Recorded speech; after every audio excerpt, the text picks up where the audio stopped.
Hello, my name is Brittany Taylor, and I am here with Lorena Leva, my site supervisor at the Village Learning Academy. Hi.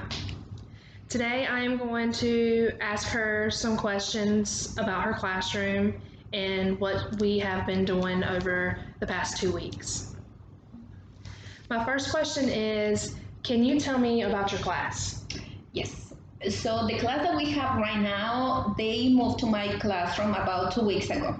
Before they was in the 3-year-old classroom, so they are having like a big transition right now because the building is a different one. We have a building for the babies to 3 years old, and then they have to move to the big building, just to say it, which we have classes from 4s, 5s, and older kids. So definitely this is a big transition for my kids, moving from the small building to the big building. Yeah, that sounds like a really big transition. It is a big transition. It is for everybody. Not just for them, it's a transition for me too. Why is feelings important to teach your children? So when the kids move to this building, the parents usually think that they're going to start learning academic things, like learning names and numbers and colors and shapes and everything. But it's not just that.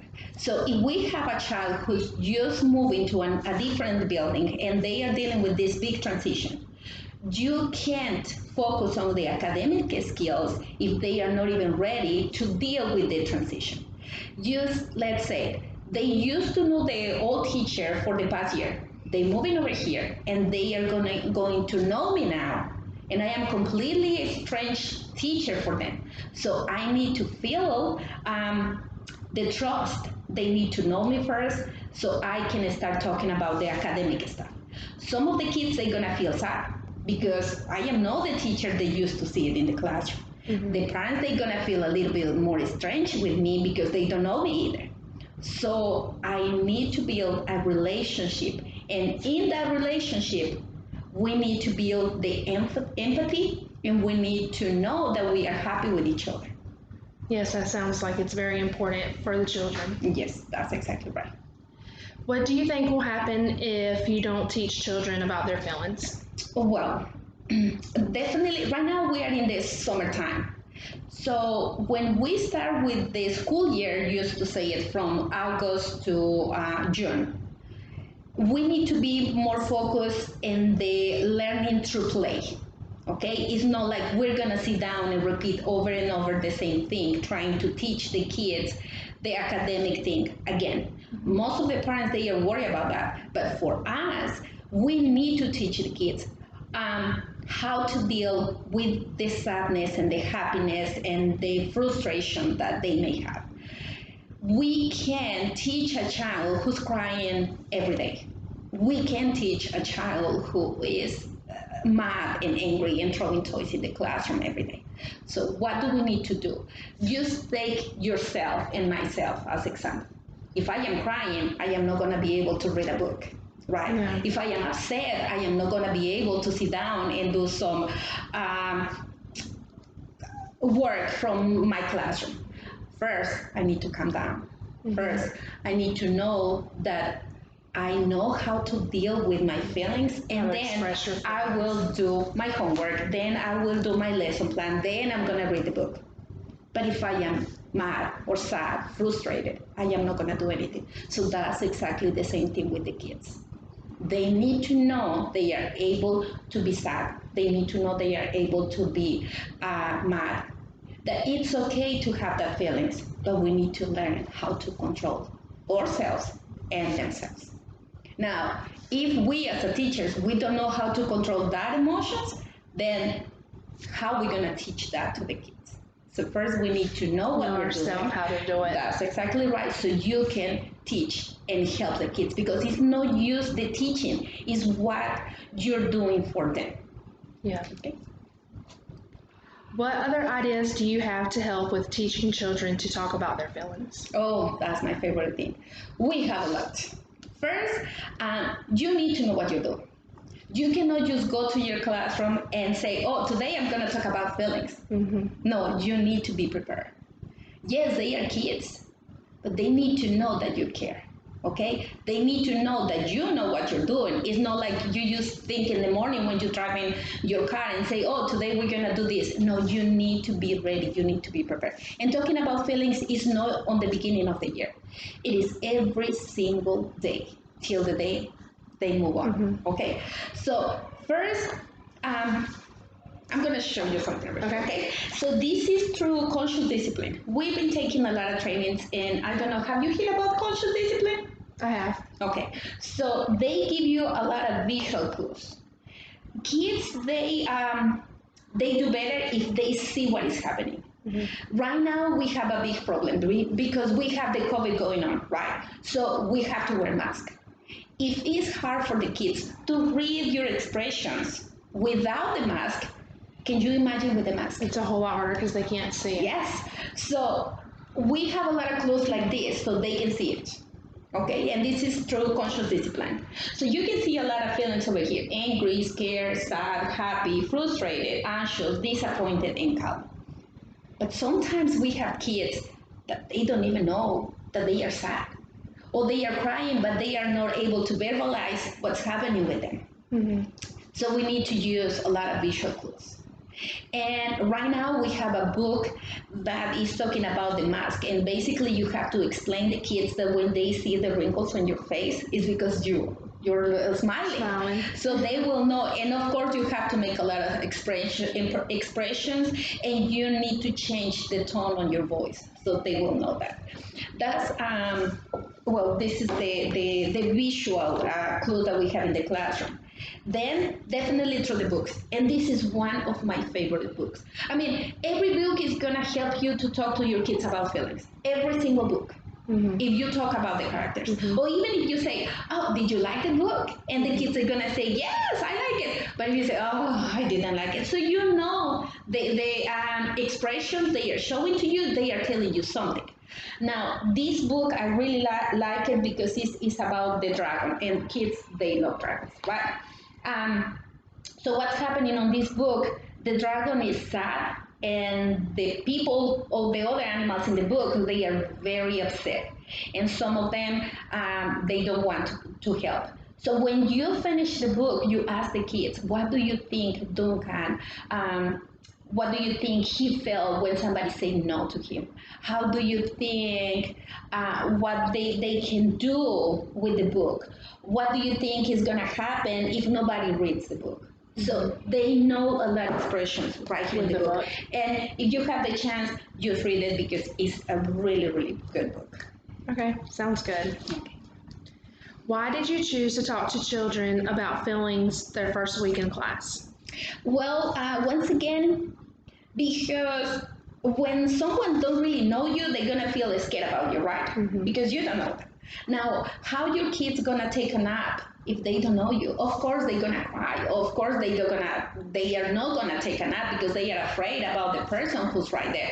So you need to tell them that you're gonna be okay, we're gonna take a nap, or we're gonna play together, we're gonna have fun, but I will take care of you. And they need to trust to you. Trust. Yeah. And the only way they're gonna trust you is if you can read the feelings out of them. But if you can show them that they are not just dealing with the sadness and the happiness, you too. So it's not just the kids, right? It's okay to tell the kids, I am sad today because I have a flat tire, something happened. Or I am really happy because this morning I got my favorite breakfast. And they're gonna tell you basically, or automatically, they're gonna tell you, oh, I am really happy because I went to McDonald's this morning. Yeah. So they're gonna talk about the feelings that you are talking to them. Okay? Okay. Why do you feel it's important to talk to children about the proper way to clean a center? Okay. If you don't set up your rules at the beginning of the year, you're gonna struggle with the kids the whole year. So what do I do in my classroom? We start with use a few toys. If they are able to play with them, they know they have a responsibility. Now, if they don't do it, I have to do it. And it's okay, I will do it. But the point at this age is not to do everything for them, is to teach them to be independent, right? Yes. And it's not just because they are the kids in the classroom. Is that what we need to learn as a grown up? I need to be responsible for what I'm doing, right? If I have this book over here and I'm done with them, I'm gonna clean it up. So that's exactly what you do with the kids. But the more toys you have in the classroom, the bigger mess, exactly, the harder it is to clean up. so if you have just small toys and you tell them, this is what we're gonna do. Do you want to play in blocks? Go on. But when you're done, you need to clean up your toys. Mm-hmm. Eventually, you're gonna start just with, I don't know, maybe 2 or 3 boxes, and then you can add a little bit more. But another thing is when you set up your rules, you can say, okay, this center is for 3 kids. Why? Because if you have 5 kids playing at the same time, there is more problems with the kids between the sharing and I want this toy and I didn't play with it. I am not gonna play with. I am not gonna clean up the toy because I didn't play with it. But if you have less kids and less toys, it's gonna be easier for them to clean up. And you're gonna keep your classroom in order. And that doesn't mean that they are not gonna play with toys because toys are made to play with. So they need to play, but they need to learn that they have a responsibility. I play with my toys, I clean up my toys. Mm-hmm. And on that way, everybody will be happy. Talking about feelings. Why do you use stuffed animals to explain feelings? Well, I have over here, we have Happy and Grumpy. Sometimes the kids, they don't want to talk to me, but they will talk to them. Now, they are not just gonna go to the classroom and magically start talking to them. You need to talk to them. Mm-hmm. So, yes, I got Happy and I say, oh, guys, I'm gonna talk to Happy because this morning, once again, I have my favorite breakfast. Happy, I am really happy today because this and this and this happened to me. And then if I am going to choose Grumpy, because most of the time the feelings that they recognize at the beginning is happy and sad, mm-hmm. or happy and mad. Maybe frustrated, they don't really know what that means. You have to explain a little bit more deep that feeling. But at least Happy and Grumpy. And I am grumpy today because I couldn't have my coffee in the morning, or because I was about to be late and I couldn't have my chocolate milk. So we have Happy over here and we have Grumpy. So if you talk to them, the kids, they're going to talk to them. So eventually the kids in the classroom right now, they are going to me and say, Miss Lorena, can I talk to Happy? And I say, yes, of course. You can take Happy to the box, which is a special place for Happy and Grumpy, and they can talk to them about that. Okay. Any kind of feelings. Now, Happy and Grumpy, they are not for playing. They are just to talk. Just to talk, and they're gonna make you feel better. Just to give you an example, we just have a new girl in the classroom. Yesterday was the first day, and in the middle of the nap time, she started getting sad and she was crying. So what I did, I went to grab Happy and I said, "Look, let's talk to Happy," and I gave her to her. And she was playing and she was getting happy. And I say, see, so happy is magic. And now you're feeling better. And she said, yes. And so, well, you can keep happy until you're done, and then you can give it back. Once she started feeling better, she was playing, she was happy, she just bring it back to me. And that's what we do. But we need to respect the rules. If I say Happy and Grumpy, they are just for you to talk to them, they need you to talk to them and not take them center to center. Because if not, we just lost the magic. Mm-hmm. And this is what we need to keep with them. Yeah, I noticed with being in the classroom the past 2 weeks that when the kids get upset, mm-hmm. that it has really helped them calm down. Mm-hmm. And they know that they cannot take them in every center. Mm-hmm. So there has to be a special place. They need to sit down, they need to talk to them, and then they give it back to you. Okay? Okay. Has using Grumpy and Happy helped your class? Oh, a lot. Yes. A lot. Because, kids are kids. They're going to come to you and tell you, oh, look, someone and someone, they are fighting over there. Oh, someone and someone didn't give me the toy that I want. Oh, Miss Lorena, ex-girl or boy in the classroom, he is saying things to me. So to avoid all that things, and sometimes it's not really a problem. It's just that they want to talk to you, especially if they are sad or they are mad. So they can talk to yes, grumpy and happy. Tell me what happens when children don't know how to explain their feelings. Definitely, they feel very frustrated. So most of the time, if you don't know how to express your feeling and how to put words on your feelings, the first thing you're gonna do is screaming or fighting. So let's just say that you're playing with Happy, and I go over there, and instead to ask you to let me have a turn, I just grab it because I didn't know how to ask for it. So if you don't know how to react, or if you don't know how to say, okay, I am sad because you took Happy away from me, what is going to be your first reaction?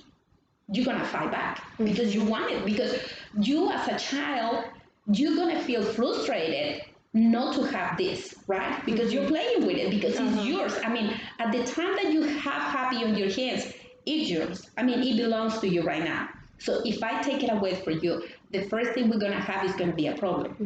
And if we have a problem and the kids, they know how to express, most of the time I say, you have to use your words instead to use your hands. And it's not just with kids. It's exactly the same with adults. Why people fight? Because they can express what they're feeling. Yes, ma'am.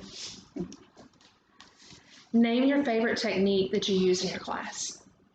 The breathing technique.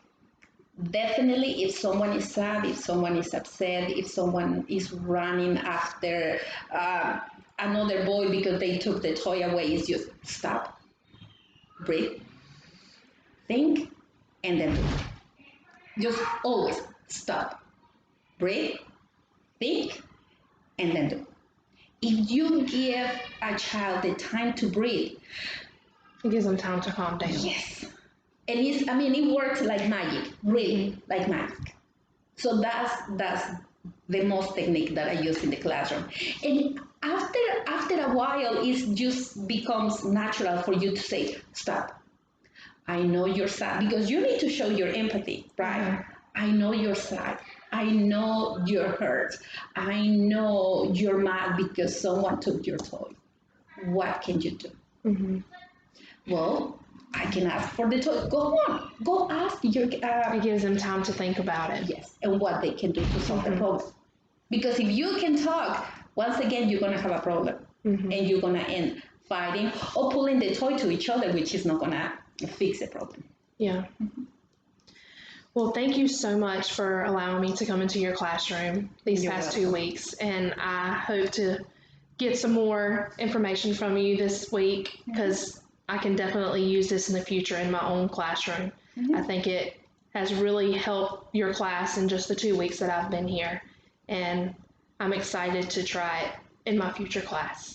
I am so happy to help you, and if there is anything else that I can do to help you, and maybe you can help me out too in my classroom, we're gonna be happy to work together. Thank you. Thank you. Thank you. Thanks.